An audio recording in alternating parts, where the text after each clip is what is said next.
Downtown. Monsieur Bassambi, votre interpellation, il faudra peut-être le préciser, de savoir effectivement à qui vous l'adressez ici. Je vous en prie, Monsieur Bassambi, allez-y sur une question importante, évidemment, la précarité des étudiants. Je vous en prie.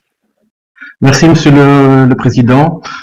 Privés de cours en présentiel et d'interaction sociale depuis des mois, les étudiants sont durement affectés par la pandémie de Covid-19 et beaucoup accusent le coup.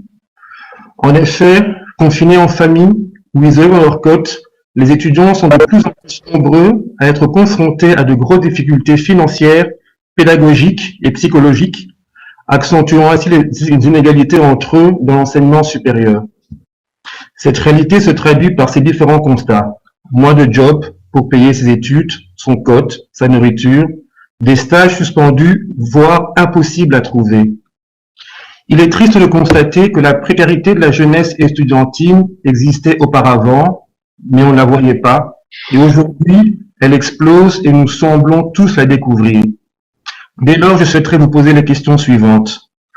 Quelles sont les initiatives prises par la commune de Saint-Josse en collaboration avec son CPS pour lutter contre la précarité des étudiants qui représentent l'avenir de notre pays? Des campagnes d'information auprès de la population tenaudoise ont-elles été mises en place? Si oui, lesquelles? Sinon, pourquoi pas? Je vous remercie d'avance pour vos réponses. Merci, Monsieur Bassambi, d'avoir mis à l'agenda cette préoccupation croissante. Monsieur le bourgmestre, peut-être, sur ces questions, ou un membre du collège. Je vous en prie. Monsieur le Président, merci. Je voulais d'abord remercier Yves Bassambi pour cette question qui est importante par rapport aux jeunes étudiants.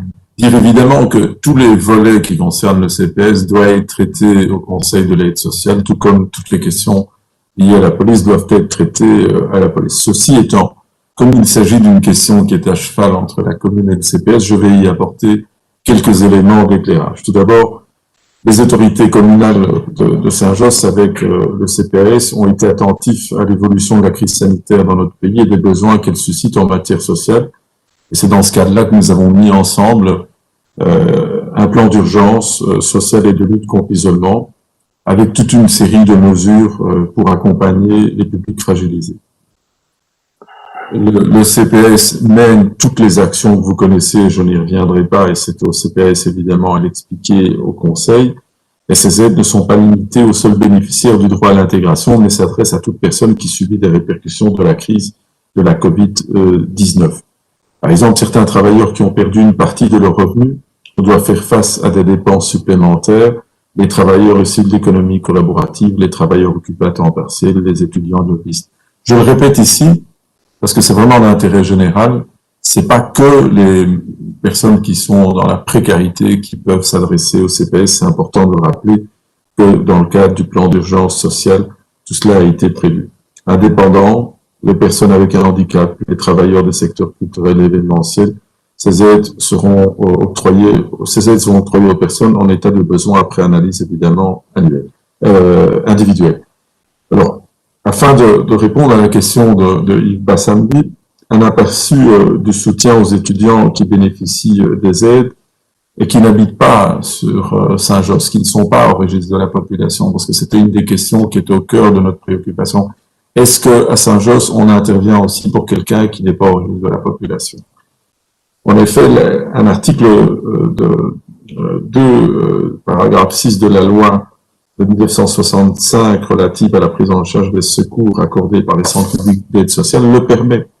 Donc ça veut dire très clairement qu'à l'initiative de notre CPS, des aides sont aussi permises pour ceux qui font des études et qui ne sont pas au registre de la population. Voilà. Citer peut-être quelques chiffres, Monsieur le Président, chers collègues.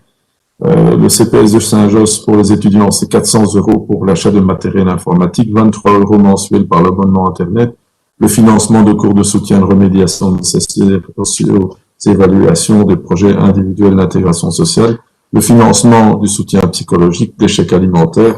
Enfin, pour les étudiants jobistes ayant perdu leurs emplois, il y a une aide financière qui est aussi prévue par le CPS. À côté de cela, avec notamment Lubna Jabak, Philippe Boakete, Lydia.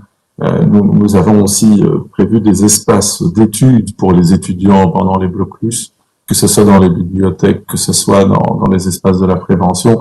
L'idée est à chaque fois de pouvoir répondre à chaque situation, parce qu'aujourd'hui, à côté évidemment des indépendants, des commerçants, une catégorie sociale qui est durement frappée par la crise Covid, ce sont les étudiants. Voilà les éléments de réponse, Monsieur le Président, que je pouvais porter à l'interpellation de Monsieur Bassambi.